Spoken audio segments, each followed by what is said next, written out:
The manga opens with our hero, Masaichi Mizuno, watching an anime where a childhood friend is battling to become the protagonist's love interest. Suddenly, he hears a cheer behind him. It's his own childhood friend, Toru Kurumi, excitedly rooting for the characters to end up together. She sighs, lamenting how the childhood friend character never gets the appreciation she deserves. Masaichi glances at Kurumi, thinking of her chilling around like a lazy seal. They've been neighbors since they were kids, practically growing up as siblings. He wonders if having a girl in his room should make him feel more excited, but it doesn't. Kurumi is so laid back and carefree that those feelings just aren't there. She starts teasing him, pointing out how unpopular he is at school, while she boasts about how she's the complete opposite, super popular. Masaichi couldn't care less. He turns back to what he was doing, tuning her out as she continues bragging about her popularity.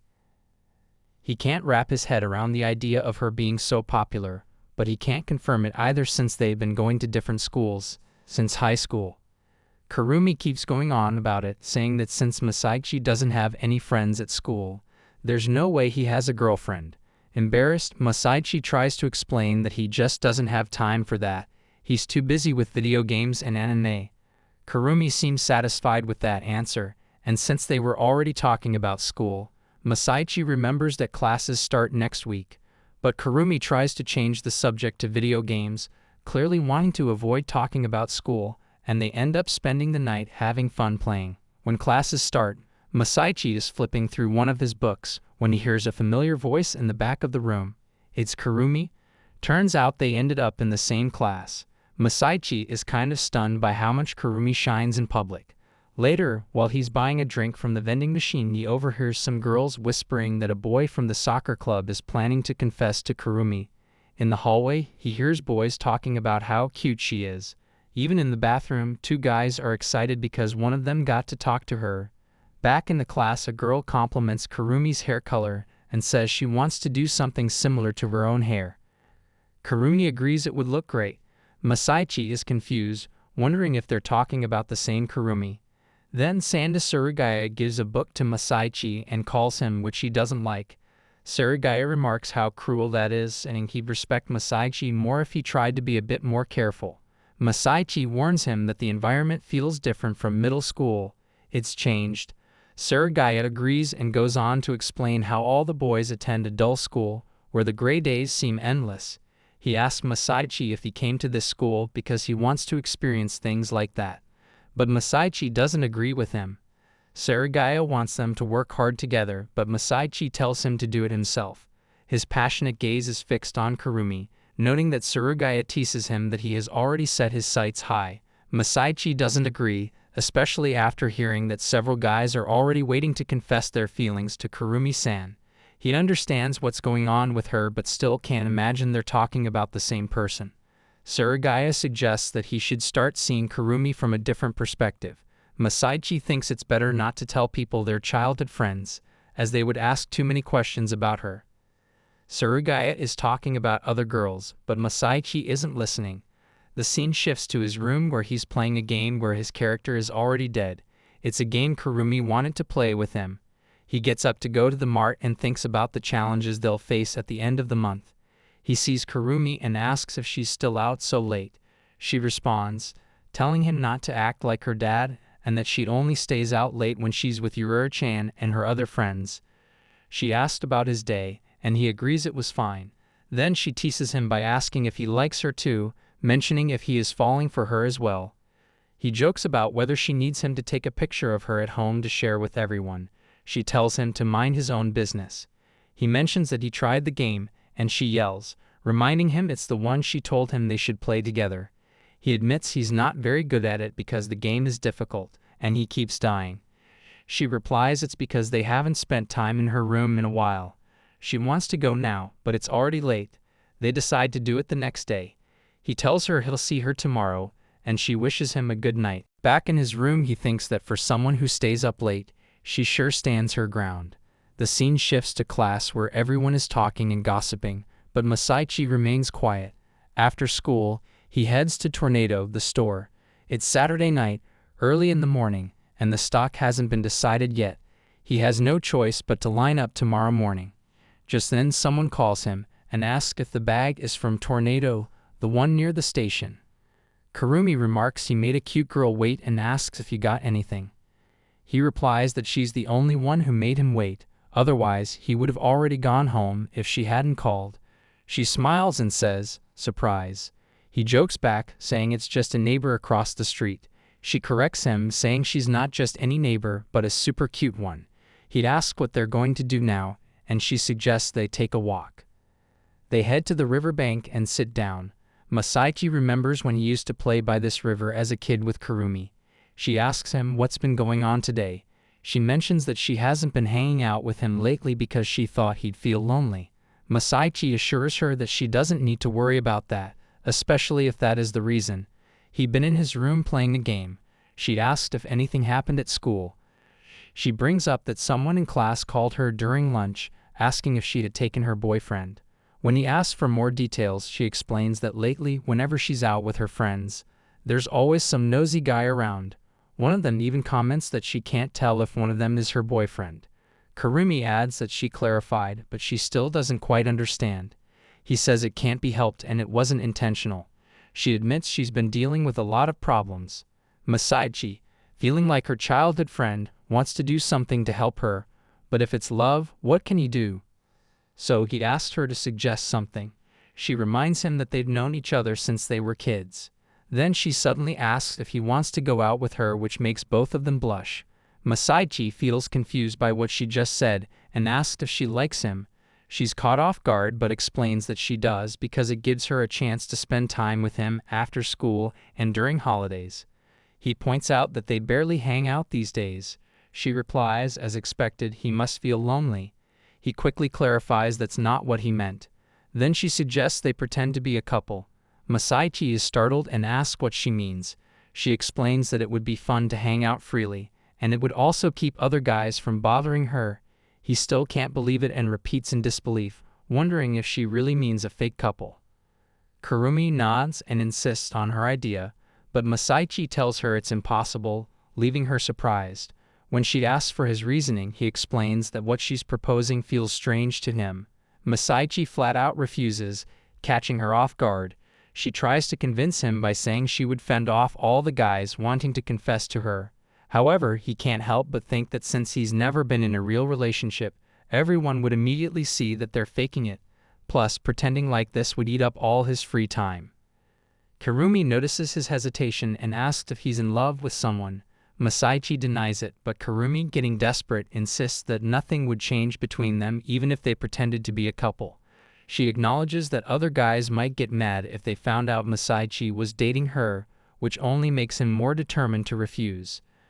Just as Masaichi is about to turn her down, he notices how worried Kurumi looks, almost on the verge of tears. Before he can speak, she interrupts him and offers him a deal. She brings up the stack of cards he couldn't get the other day and promises to help him wait in line for the limited edition box if he agrees. Masaichi, amazed by this offer, can't resist and agrees without thinking twice. As they walk home, they chat about the cards, and Kurumi is back to her usual upbeat self. Masaichi is still uneasy about the whole situation, but Kurumi tries to lighten the mood, reminding him that since they've known each other longer than most couples, they should have no issues. Masaichi starts thinking about how much he really wants those cards and, seeing Kurumi so happy, can't bring himself to say no. Kurumi is also excited to get his help as her fake boyfriend. Later that night, Kurumi gets out of the shower, flops onto her bed, and hugs her pillow, feeling a mix of excitement and embarrassment. She just confessed to Masaichi, but not in the way she wanted. She tells herself she doesn't have romantic feelings for him, but since he's her childhood friend and adventure buddy, pretending to be a couple feels like the best way to spend more time together. Now calmer, she looks forward to what's coming, excited about spending more time with Masaichi, but she's also a bit anxious about how this fake relationship might unfold. On their way back home, Kurumi informs him that she's already told her friends that they're dating, and they all seem to believe her. Masaichi, on the other hand, is still worried about what the other guys think, but the thought of that limited edition box keeps him going. She pushes the couple act further by suggesting they do activities that couples normally do. Walking home together is a start, but it's not enough for her. She proposes holding each other's hands, sharing a pair of headphones, and just hanging out. He finds this funny since they'd done that countless times before, but he goes along with it. The opening theme of the season's new anime is playing through the headphones, and Masaichi is enjoying the music. That's when he realizes she's inching closer, surprising him. They've taken opposite ends of the headphones, meaning they have to sit super close to keep them from falling out. A group of girls walks past Masaichi and Kurumi, glancing at them and assuming they're a couple, wishing they could spend time like that with their own boyfriends.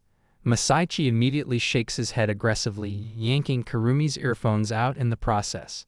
She yells at him, pointing out that the chorus was just about to start, and quickly realizes that he's embarrassed about doing couple-like things in public.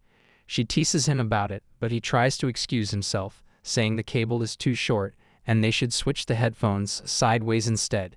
Kurumi smirks, telling him she gave him that side on purpose so they'd have to sit closer.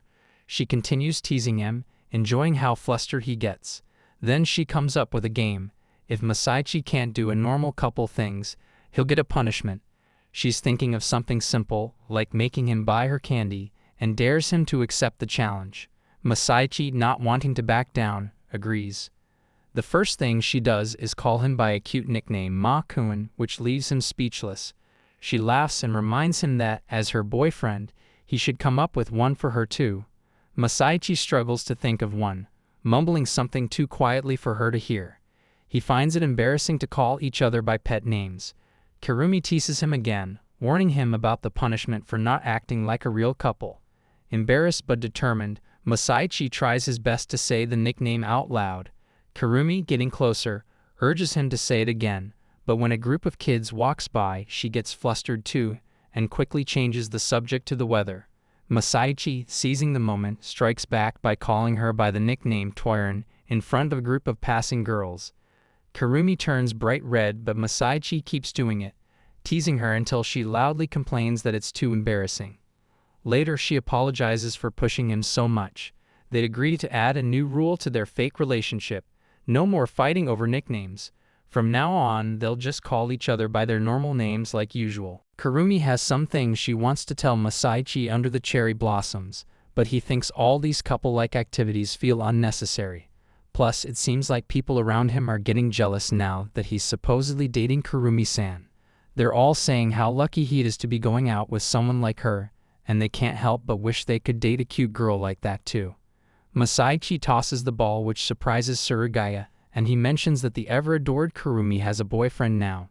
Masaichi comments that rumors have even spread to other schools. Surugaya jokes that he is the hero of all the lovers.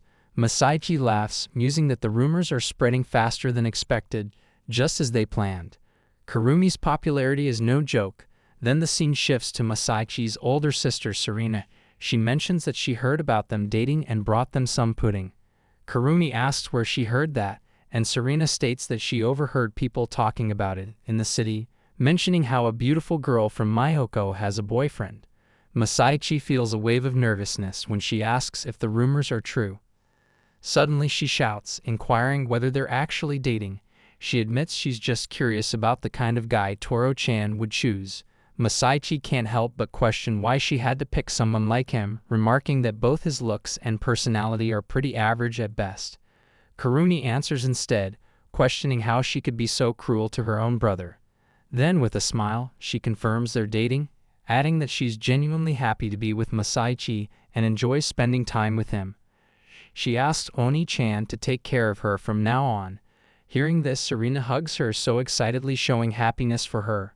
Masaichi feels a bit anxious hearing all of this, but also relieved that Kurumi can say it so openly, even if it makes him feel a little awkward. Serena then mentions the cherry blossom legend and asks if they've heard of it. Kurumi admits she hasn't. Serena explains that it's one of the 7 wonders of Myoko High. Supposedly, if a couple confesses their love under the big cherry tree behind the school, they'll be together for the rest of their lives.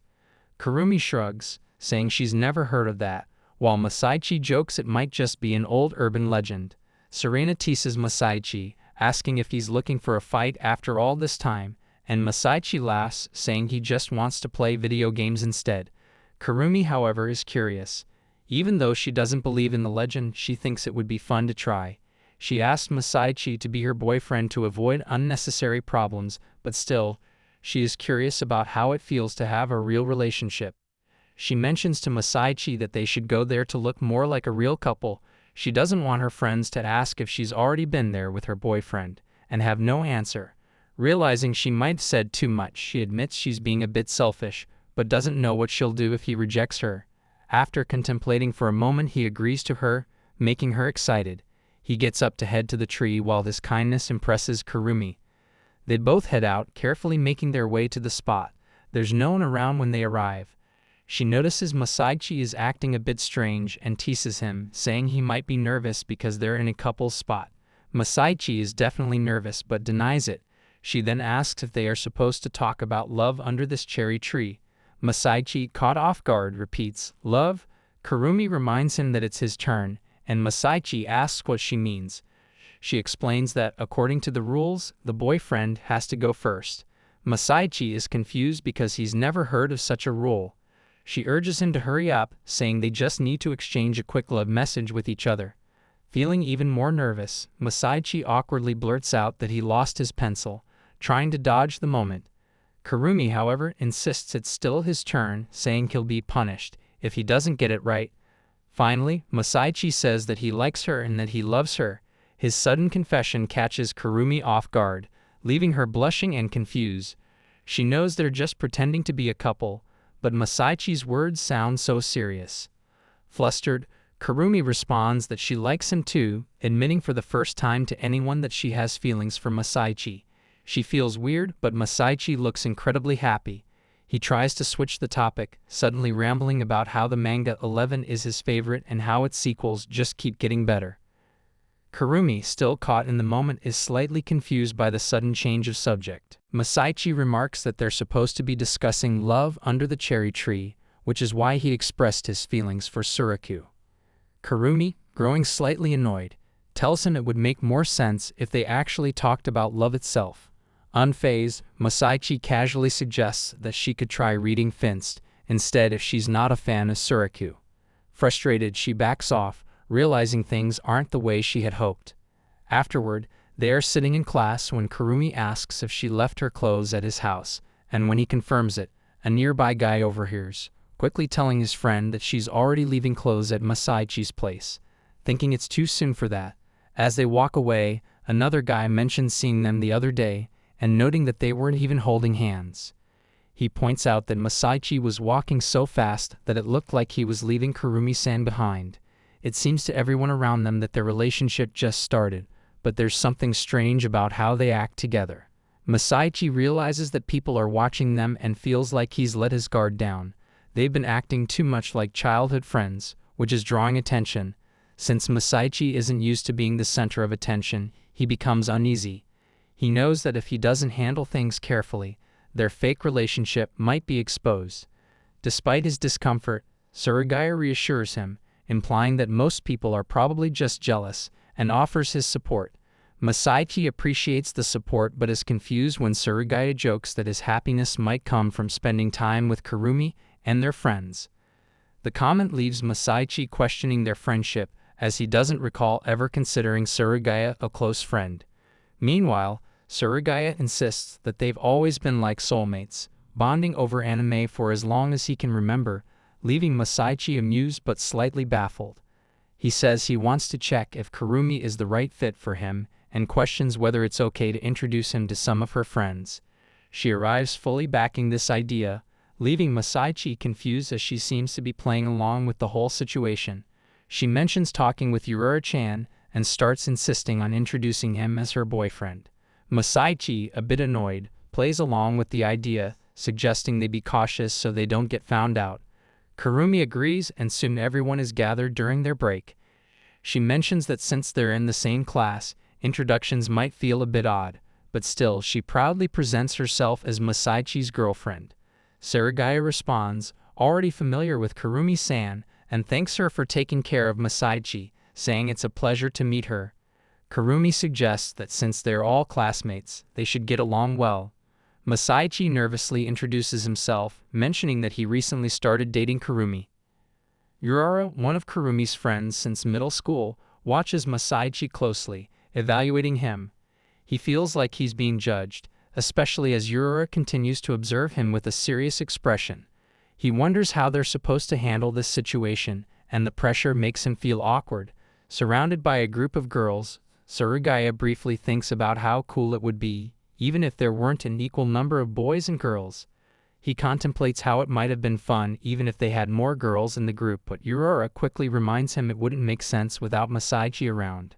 Feeling slightly flustered, he is glad that he brought up Surugaya, and the conversation moves on. Masaichi reflects on how, despite coming from an all-boys school, he is too confident to talk to girls. He believes that if they keep up this act, they might just get through this situation without raising too many suspicions. They're quietly passing food around and thanking each other for it when Surugaya suddenly yells, stopping Masaichi in his tracks. He questions what he just witnessed, pointing out that it didn't seem like a normal exchange of food between friends. Masaichi feels confused, but he remarks that the way they naturally shared food made it seem like they had been together for years. He would give Toro his last piece of fried shrimp, her favorite, and she would always remove the tomatoes from his meal because she knew he didn't like them. Their actions seemed so casual and unconscious, like they had been doing it forever, almost as if they were an old married couple. This sudden realization hits Masaichi, and he knows they have to be careful not to give away too much. He tries to explain that he simply likes fried shrimp, and Kurumi backs him up, mentioning they've talked about it before. But Urara isn't convinced. Even though Masaichi tries to brush it off, he starts to feel like they're being watched more closely than ever. Urara also notes that despite the two of them supposedly dating now, Toro never mentioned Mizono before. She's suspicious of how suddenly their relationship developed. Masaichi, realizing the situation is getting worse, feels like he's about to be completely exposed. Kurumi asks why Urara would doubt their affection, but she is determined to find out if their relationship is real, and warns them that she'll be asking a lot of questions from now on. With nerves high, Urara's first question comes: when are each other's birthdays? Masaichi and Kurumi brace for what's next. When asked, Masaichi says his birthday is September 9th, and Kurumi's is May 1st. He mentions he's blood type O, while she's type A. He feels relieved, noting the questions have been surprisingly normal so far. Urara, however, isn't done yet. Her next question takes a more personal turn. When they sleep, which way do they turn? Both Masaichi and Kurumi are taken aback by the question's level of intimacy. Kurumi thinks Urara is going a bit too far, and Masaichi silently agrees. He wonders what's the point of asking such specific details, but he answers anyway, saying that Kurumi sleeps facing the right, while she responds that Masaichi sleeps on his back. Not satisfied, Urara's next question gets even weirder. When they shower, which part of their body do they wash first? Masaichi and Kurumi are both stunned, thinking that these questions are starting to become really strange. Urara insists that if they don't answer, it will raise suspicion about the legitimacy of their relationship. Masaichi recalls how, back in elementary school, they used to bathe together because it was convenient for their parents. So without much hesitation, he says he starts with his right arm. Kurumi, adding to the awkwardness, mentions that he used to wet the bed quite often, which is why he got used to starting with that part of his body. Masaichi quickly stops her from sharing any more embarrassing details. Urara smirks, stating that since she has been with Kurumi during every school trip, she already knows these answers. She points out that while they haven't been dating for long, their answers make it clear that they are close. Masaichi, feeling even more trapped, wonders how this turned into such an uncomfortable situation so quickly. Surugaya playfully brings up how surprising it is that Kurumi is progressing so fast with Masaichi, hinting that their relationship might be more serious than anyone expected. In the middle of all this tension, he challenges them to share food as a couple would, insinuating that it's a test of their relationship. This shocks both of them, and he suggests that since they've already bathed together in the past, an indirect kiss shouldn't be a big deal. Both Masaichi and Kurumi freeze, realizing where this is headed. Both nervous, comply with what he said. Kurumi offers him a bite of her food, and Masaichi hesitantly accepts. After the exchange, both are blushing, and Urara can't help but comment on how cute they are together. Surugaya remarks how it's clear that Masaichi has grown fond of Kurumi, though she is puzzled by what he means. Urara, who's been watching all this unfold, acknowledges that at least it's evident they're more than just friends now. Masaichi wonders if she believes them now, even if she continues to eye them suspiciously from afar. At school, Kurumi remarks on the beautiful view, noting how the place proudly calls itself the School by the Sea. Despite being a public school, it boasts a fancy cafeteria, mostly frequented by couples. He asks why she brought her here, joking that it feels like a strategy meeting to fool everyone. He guesses that it's about their relationship again, and she nods. He mentions that if it were only about their relationship, they could have just met in his room. But Kurumi admits it's hard to focus at home. She then shows him some social media posts from their classmates, confessing she's unsure what else to do. Masaichi mentions that Yura-chan had doubts the other day and believes that things would have been easier if they were just childhood friends turned lovers, but she told everyone to back off for a bit so they could figure things out themselves. Things would get even more complicated if people found out they'd been childhood friends all along. Masaichi didn't expect Toru to be so popular and kept quiet about it because he didn't want anyone getting involved. Then she suggests going to the mall this weekend, kind of like a date. Masaichi mishears and thinks she said death, but quickly realizes she actually said date, leaving him confused. He wonders why she'd call it that since he always thought dates were just when the girl buys a bunch of things and the guy ends up carrying everything. Kurumi teases him for having a weird view of dating, reminding him that he even gave up his favorite wallet because he read online that using a simple one was tacky. She tells him they don't really feel like a couple yet, so they should start going on more dates to get the hang of it. Masaichi is not too keen on the whole dating thing, but Kurumi mentions that there's a raffle at a store for cars he wants, and that grabs his attention. He suddenly remembers the whole point of their fake relationship was so she'd go with him to that TCG card raffle. Kurumi prefers going out in the afternoon, but she reluctantly agrees to go with him early in the morning for the raffle. Masaichi, feeling a bit annoyed, thinks she's got him wrapped around her finger, but he's determined to do anything for that limited edition box set. Then when he meets her later, he looks at her and is caught off guard by how pretty she looks, realizing he's used to seeing her in sweatshirts with messy hair. She tells him that since they're going out, he should dress a bit more stylishly. Confused, Masaichi asks what she means, and she says he should wear what he normally wears when hanging out with friends. He glances at her outfit and asks if she's talking about what he's wearing now. Kurumi replies that those clothes are already out of season. Masaichi hadn't even noticed she was dressed so casually. Kurumi says this current look suits her, and Masaichi wonders if he's already acting like a boyfriend. He denies it, saying he just thought she looked cute, which makes her blush. She thanks him and asks where they're going. Masaichi, still surprised by how casually he complimented her, thinks about how he said it like they were playing some kind of punishment game. But even with all that, he can't help but notice how pretty she looks. He ponders, complimenting each other's outfits at the start of a date is exactly what real couples do. Kurumi points out that Masaichi dressed just like he always does, and asks why he hasn't dressed nicely. He explains that this is his battle outfit. Since the card shop they're going to is small, he wants to be prepared and doesn't want to be outdone by the other customers. It's a real battlefield. Convinced by the clear skies, he agrees, while she excitedly declares that today is perfect for their date. Masaichi feels anxious about tomorrow's raffle, but Toru encourages him, cheering him on to win it. She then mentions that her friends have been asking what kind of dates they go on, and she doesn't have much to tell them. Masaichi asks for some suggestions. Kurumi checks her phone and shares some ideas like picking out clothes for each other, sharing a parfait at a cafe, and talking about their future pet in a pet shop. Masaichi chuckles, saying the last one is oddly specific. Kurumi suggests they start with the clothing store, and he agrees, even though he's not super into fashion. But Kurumi seems totally motivated to make this date work, so he feels he has to step up too. They joke around, trying to pick out outfits. When Kurumi notices he's still hesitant, she points to the clothes and asks if he can handle looking at that. She also mentions that going to arcades is another popular date idea. Masaichi says he's not sure about that, but the itch to give it a try doesn't go away.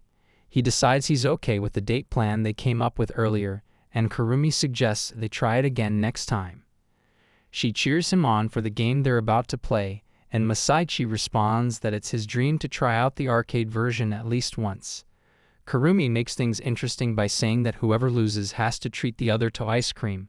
Masaichi accepts her challenge, and the race begins. Kurumi starts calling him names like reincarnated demon slug and bug candidate, but Masaichi tells her not to hit below the belt. In the end, they just end up doing their usual childhood friend banter. When Masaichi wins, Kurumi pouts and complains that it's not fair. Confused, he asks what she means, and in response, she quickly counters and beats him. Masaichi, feeling caught off guard, asks if that's really something a girlfriend would do. He's genuinely annoyed at himself for letting it happen. She asks if they'll try again next time. In the end, they both get more into the game. Masaichi asks what she wants to do next, and she says the prizes are hard to win, so it's probably cheaper just to buy them. He teases her, asking if she's giving up on the romantic gestures, but she denies it, saying that's not the case. She admits that realistically, while the stuffed animal is cute, its price is definitely not. She trips and accidentally hugs him. She then grabs his hand, which confuses him. He asks the reason for hugging him. She replies it's so adorable that he should just buy it for her. Masaichi says no, reminding her that it'll be cheaper to just purchase it. Then she tells him to look behind him. It's Mayo-chan and some other girls from their class. He realizes that since they're in casual clothes, they have no choice but to act like a couple. Masaichi tells her to leave it to him, and she cheers him on. With that, he quickly shifts gears because it's an emergency. He asks if she's really okay with the plushie. The other girl comments that there are a bunch of figures based on his waifu around the corner. Kurumi admits that she'd actually prefer those, and he agrees, saying he doesn't even have space in his room for more things. Kurumi adds that she doesn't have anywhere to put it either, unlike his closet, which is stuffed. She asked if he knew she was going to borrow some clothes when she saw him, then asks how much he spent. Masaichi says it wasn't that much, he got a little hooked at the time. She jokes that he's running out of space and wonders why he wants such a big plushie. She offers to leave it in his room, and when he questions if she's using his room for storage, she agrees. She gets her way in the end, and he thanks her. He jokes that it could double as a pillow. Kurumi is happy they got such a cute souvenir to mark their first date and feels like she was right. It almost felt like a real date for a moment. She admits she had fun. He reflects on whether this can really be called a date, as they end up doing their usual routine. Though it feels familiar, they take some pictures as proof, and she seems satisfied with just that, having enjoyed herself a lot. He wonders if she feels like something is missing but brushes it off when she suggests they hold hands. At first, he's taken aback, but when she adds this is what couples do, then he quickly goes along with it, realizing that this isn't how kids hold hands. It feels different, and he wonders if this is how couples do it. For her, it seems fine since they're pretending to be a couple anyway, and it brings back memories of their childhood. He recalls how they used to hold hands all the time, playing by the river and catching crabs, which they took care of at Masaichi's house. They were like little caretakers, though she used to do most of the work. He remembers how they always ended up with a strange smell after playing, but he loved it, even though she wanted to leave the crabs behind. As they walk along, he notices how little has changed between them, yet something about holding her hand still feels new. Later, Kurumi shares with her friend that she went on a date, and her friends excitedly talk about bowling with the basketball club boys, eager to join in on the fun. Then they ask about her date, to which Kurumi reflects on how, even though others don't see Masaichi's good points, she's the only one who truly knows him. That little bit of goodness makes all the difference for her. Back home, Masaichi proudly shows off the limited edition deck he won, feeling proud of himself. He offers to buy Kurumi whatever she's craving, and she happily suggests a few snacks. He laughs, thinking about how hard it is to quit sweets like chocolate and how he's also trying to give up soda. Despite all that, he's ready to buy her whatever she wants, and she seems content with how things have turned out. She tells him that his genuine behavior speaks volumes, always knowing what he wants and staying true to his beliefs, which makes him truly radiant. He wonders why she's bringing this up now, but she just brushes it off as a compliment. She quickly changes the subject, thinking about how she also wants some tamagoyaki, which he likes and wants to buy. As she tries to remember something else she wanted to say, she suddenly recalls that she's going out with Urara and the others. He asks if it's been a while since they hung out together, and she agrees. He reassures her, saying it'll just be a girls' night, but he thinks it's better to keep certain people out of the mix so it doesn't become romantic. He's a bit cautious, not fully trusting everyone who'll be there, and wonders if it's just a regular outing with her friends or if they need to do a bit more as a couple. He offers to help if needed but doesn't want her to get tired of him since they've been spending a lot of time together lately. She appreciates his concern, noting that they haven't had any problems so far and feels like their plans have been successful. Despite their easygoing time together, he believes they should always be careful. She's confused for a moment but laughs and tells him not to look. He questions whether they're a couple and if they should feel more embarrassed. He keeps wondering when would be the right moment to mention something, but for now, he's content with them being in the room together. She reassures him that it's just a normal thing for childhood friends, even though he's still confused. She takes his hand, sits him down beside her, and remarks that this is exactly what couples would do if they were one. She asks him if he knows what happens next and if he wants to give it a try. Kurumi playfully pushes him, and they both lock eyes. Masaichi realizes that after this he's no longer oblivious to what's happening, but what comes next is beyond anything he could have imagined. Taking a step forward in a situation like this feels significant. He recalls Sarugaya's comment about her school uniform, and his eyes are drawn to her impressive figure. He holds back, realizing he's dealing with Toro, yet everything feels different now. He considers this to be a bad sign. She's also feeling nervous but knows she can't let him notice. If he sees her embarrassed by her own suggestion, it would be mortifying. She bets that in a real couple when something like this happens, they both get even more excited. She's heard that when the atmosphere turns steamy, things flow naturally into what comes next, leading to an inseparable childhood friend dynamic like theirs. As they continue to stare at each other, she finally says it's enough for now, leaving him confused as he'd ask what she means by enough. She explains that since his guard was down, it might be too early to take that step, but it's not exactly good practice for a seasoned lover. She notices his face turning slightly red and asks if he was expecting something. He reflects that she's been like this throughout their date, completely unfazed. He can't figure out how she stays so casual about everything. While he feels a mix of relief and frustration, she reflects on their earlier embrace, which had felt too intimate. As she considers how unexpectedly broad Masaichi's shoulders are, she imagines what it would be like to be fully enveloped in his arms, feeling a surprising warmth at the thought. She recalls how, when they held hands, she couldn't help but notice how much he had grown, both in stature and presence. Realizing the weight of her earlier jokes, she acknowledges that she shouldn't joke like that.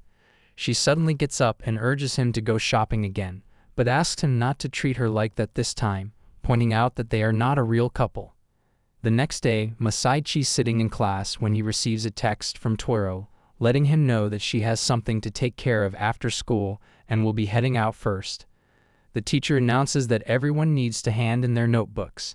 After class, Masaichi thinks about what he should do now, realizing it has been a while since he has gone home alone. He considers checking for new items at the bookstore or stretching his legs by hiking over to the card shop by the station. As he walks out of school, he decides to head home, finally having some time to himself, but he feels like something is off. He reflects on how he has been spending so much time with Toro lately. As he walks, he spots her walking alone on the road and glances at her secretly, wondering if they might go home together if she finishes her errand. He questions where she is going and notices her talking to a muscular guy, arousing his interest. Suddenly, a hand appears from behind and grabs his bag, catching him off guard. He turns around in shock to see Yura-chan standing there, staring at him. She tells him to stay silent, placing a finger on her lips. The muscular guy asks Kurumi if she's quite popular and what she thinks about dating him. As Masaichi observes, he wonders if this is a confession. Kurumi responds that it is too sudden since this is their first meeting, and she questions why he is interested in her. The guy insists it is because she is super hot, claiming that rumors about her beauty have even reached the seniors and that he has heard she may or may not have a boyfriend. He boldly asks her to go out with him, asserting that if she is with him, everyone will recognize them as a couple. Masaichi starts to sweat nervously, thinking about the audacity of the guy's confession, especially knowing she has a boyfriend. He wonders if this guy's brain is made of muscles too. Kurumi then walks away, saying she feels like the person he imagines isn't the real her, and apologizes, stating that they are done here and that she does have a boyfriend. Hearing this, the muscular guy becomes angry and screams that he has heard about her boyfriend, claiming he is just a plain-looking wimp and that he is way better than some weak loser. He presses the point, stepping closer and placing a hand on her shoulder, urging her to consider going out with him. Urara-chan quickly intervenes and slaps his hand away. Seeing Urara's reaction, Kurumi is shocked and looks back to see Masaichi standing in a corner. As Urara-chan screams at the muscular guy, demanding he keep his dirty hands off Kurumi and tells him to go away, the guy glares at her but finds her angry face intimidating, making him run away at lightning speed. Once he is gone, Kurumi asks Urara if she followed her there. Urara, feeling a bit nervous, stutters that she just came to get her bike and happened to see her. She argues that Urara-chan takes the train to school, suggesting she could have just told her what happened afterward. Urara then runs away, screaming that she was just worried about her. She approaches Masaichi, angrily asking why he didn't do anything, questioning if he is supposed to be the one protecting Kurumi if he is actually her boyfriend. Kurumi rushes toward them, calling out for Urara, but she quickly walks away. Feeling downcast, Kurumi explains that she simply wanted to thank Urara. She then turns to Masaichi and asks what he's doing there. He nervously responds that he was just grabbing his bike, but she points out that he usually walks home. Frustrated, she accuses them of being terrible liars. After that, they begin walking together. Kurumi explains that a girl in their class wanted to discuss something with her and arranged to meet there.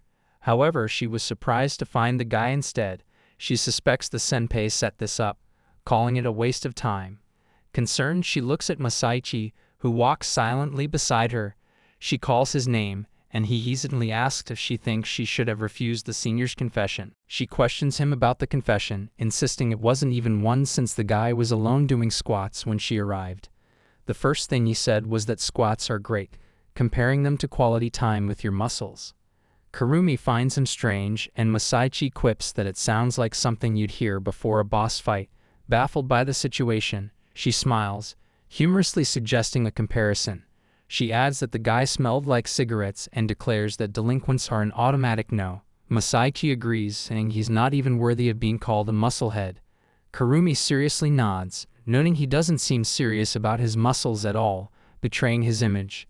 Internally, Masaichi wonders why he feels relieved now when earlier he couldn't take a single step. At night, Masaichi speaks on the phone with Surugaya, who confirms that the situation is as bad as Masaichi fears. It weighs on him, realizing that if someone like that guy can succeed, many others might think they can too. After the call, he lays down to sleep, his mind racing with thoughts. He ponders why people doubt that he is Toro's boyfriend and feels as if they are denying his very existence. He understands the reality. He and Toro are like heaven and earth when it comes to the school hierarchy. As a couple, they don't seem to fit together at all. Their friendship remains hidden, and Toro's otaku hobbies are private matters. There appears to be no visible reason for their closeness, and now someone has come along, effortlessly breaching the boyfriend defense. Random guys approaching Kurumi and wanting to hook up is precisely what she wanted to avoid. He recalls Surugaya's advice about reaching out for help and gathering information to build confidence. He reflects on how Surugaya mentioned that he himself is somewhat of a musclehead. Laying in bed, Masaichi feels sadness wash over him, questioning if he is really supposed to be the one protecting Kurumi if he truly is her boyfriend. Lost in thought, the sudden loud entrance of his sister disrupts his contemplation. She demands the next volume of manga and is startled by the darkness in the room, jokingly asking if he has turned into a fungus. Frustration bubbles within him as he wishes she would at least knock before barging in. She mocks his annoyance, assuring him she won't go looking for any embarrassing magazines. She teasingly suggests that since he has just hit puberty, perhaps something happened with Toro, given that their date ended earlier than expected. He brushes off her comment, insisting that whatever happened is none of her business. In response, she insists that it is her business as Toro's older sister.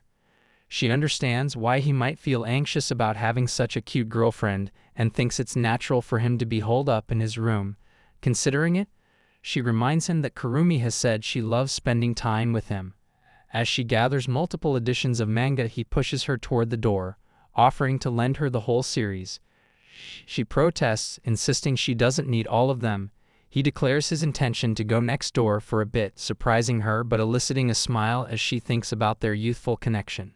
As he heads to her house, he reflects on how much he loves gaming and reading manga with Toro. Yet he worries that if he stays with her in his current state, it will only lead to more problems for her. She steps out, curious about why he called her out so late, teasingly suggesting he suddenly wants to see his beloved girlfriend. He instantly corrects her, emphasizing that she's his fake girlfriend. He confesses that he's been struggling with the idea of acting like her boyfriend, feeling more like a hindrance than a partner. Earlier that day, he felt completely useless. In response, she reassures him that it's not his fault and that he shouldn't feel responsible for anything.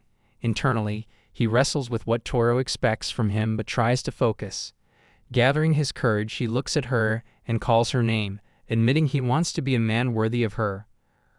Her cheeks flush, and she seems taken aback, closing her eyes in surprise and asking him to repeat himself. He stammers, trying to clarify his feelings while acknowledging that he wants to continue their pretend boyfriend relationship. Breaking free from his thoughts, he asserts that he doesn't want anyone to question his right to be by her side. He expresses his desire for her to help him become a suitable boyfriend. As he finishes, her eyes widen in shock and her cheeks turn crimson, leaving her clearly confused about what he means. She wonders if he really just confessed to her, but then he quickly changes his tone, making it clear he's talking about being her fake boyfriend and not crossing any lines.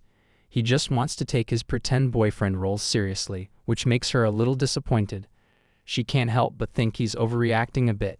He goes on to admit that he doesn't feel like he can convincingly act like her boyfriend right now, neither in how he looks nor how he behaves. He asks her to teach him how to be more like her.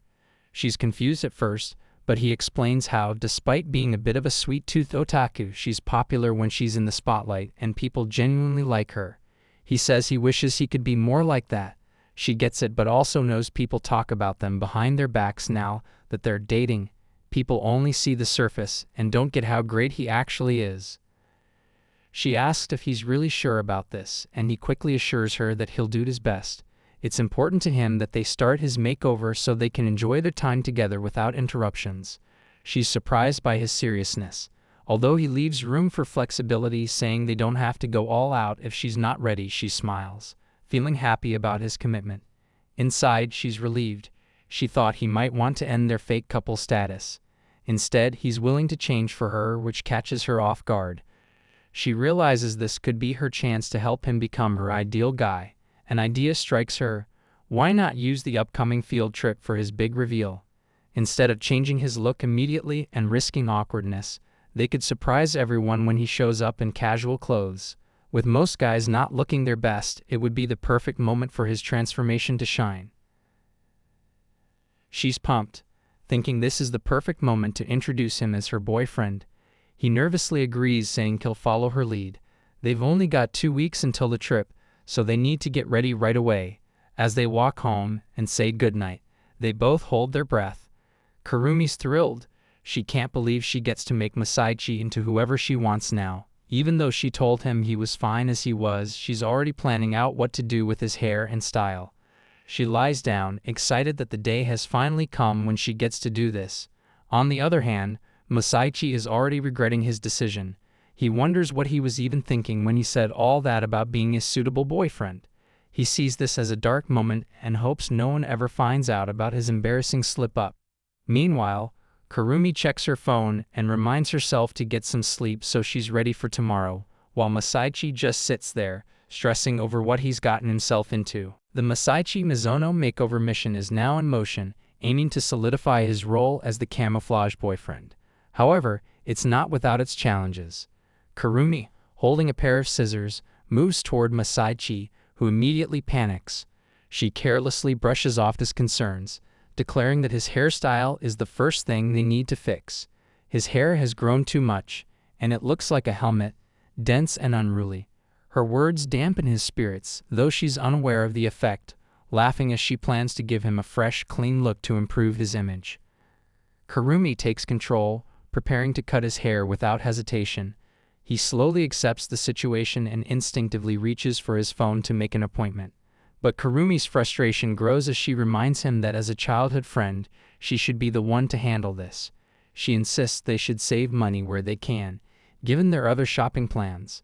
Reluctantly, Masaichi agrees, sitting still as Kurumi moves behind him, comb and scissors in hand, ready to begin. Nervously, he gives in, telling her to do whatever she needs to do. Kurumi reassures him that she often cuts her own hair and has done so without him ever noticing. Still, Masaichi can't help but feel anxious as she works, twitching in his seat. She assures him she won't drastically change his appearance but needs to trim a significant amount from the back of his neck. Despite his nerves, Masaichi braces himself for the transformation, trusting Kurumi's casual confidence as she snips away at his hair. She starts cutting Masaichi's hair, and as she continues, his concern grows. He squirms in his seat, unsure if there's any hair left on the back of his head. She firmly holds him in place, pulling his head close to her, causing him to blush deeply. The proximity flusters him, and his face turns red as he tries to subtly move his head away, breathing out softly. Kurumi refocuses, bringing his face back towards her and reassuring him that she's almost finished as she snips away. With every cut, she shyly expresses her appreciation, adding a final touch before announcing that she's done. Masaichi panics about his cowlick, feeling like it's been ruined, and expresses his frustration. Kurumi, however, remains calm and brushes it off, thinking she has fixed it. His panic only intensifies as he wonders if she messed up his haircut. She quickly grabs a mirror to show him the results, and he is left in shock at the transformation. The next day at school, Masaichi walks to his class, catching the attention of everyone around him. His new haircut leaves his classmates in a state of surprise, though he feels a bit gloomy despite looking noticeably better. He approaches his desk, noticing the shock in his classmates' faces as they shuffle aside to give him space. As he sits down, he overhears them whispering about how he looks, realizing they'd noticed his new haircut. Cold sweat runs down his back as he feels like all eyes are on him, wondering if his appearance looks weird. He still questions whether there's hair left on the back of his head. Suddenly, Kurumi bursts into the classroom, slamming the door open and greeting everyone with her usual energy. As she approaches her friends, they start whispering to her, and Masaichi watches from a distance. She then turns to him, her cheeks slightly blushing, giving him a thumbs up in silent approval of his new look. The Masaichi Mizuno makeover mission seems to have cleared its first hurdle. He chose to go through with the change, but he remains just as bad at standing out as always. The scene shifts to Masaichi reflecting on what's next after his haircut. Fashion is the next step, and they find themselves at the mall once again. As they enter the store, he notes that while this place doesn't make him nervous, it still feels a bit underwhelming. Toru teases him, suggesting they're not yet ready for the brand name stores on the first floor, which frustrates Masaichi. He snaps back at her, annoyed by the casual nickname she's using for him. They begin browsing, with Masaichi feeling that the whole experience is anticlimactic. Kurumi explains that she even comes to this kind of outlet store for loungewear, while he tries to defend his casual wardrobe. However, she cuts him off, calling his clothes tacky. She emphasizes the importance of proper sizing, pointing out that the sizing is all wrong on his usual outfits, and suggests they avoid pants with patterns on the back pockets. He protests, claiming he's always been a size M, but she insists that sizes vary and he needs to try on everything. With a pile of clothes thrown at him, she instructs him to try on black skinny jeans and a white t-shirt. He hesitates, asking her to close the curtain as he changes, to which she teases him about their fake relationship, causing him to get even more flustered. Despite his frustration, he insists she stops peeking. Inside the dressing room, Masaichi grows more annoyed, thinking about how she always acts like a kid. The skinny jeans feel too tight, and as he struggles, she pops her head in again, explaining that's what skinny means. Shocked, he stumbles and yells at her, but she brushes it off and points out his zipper. Masaichi wonders why he has to embarrass himself like this.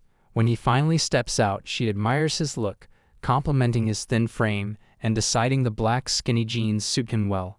She eagerly suggests pairing the outfit with a cap and continues encouraging him to try out different poses, much to his annoyance. Despite her teasing, she insists she's taking the makeover seriously, explaining how excited she is to help him pick clothes. Masaichi, though still flustered, reluctantly accepts her enthusiasm.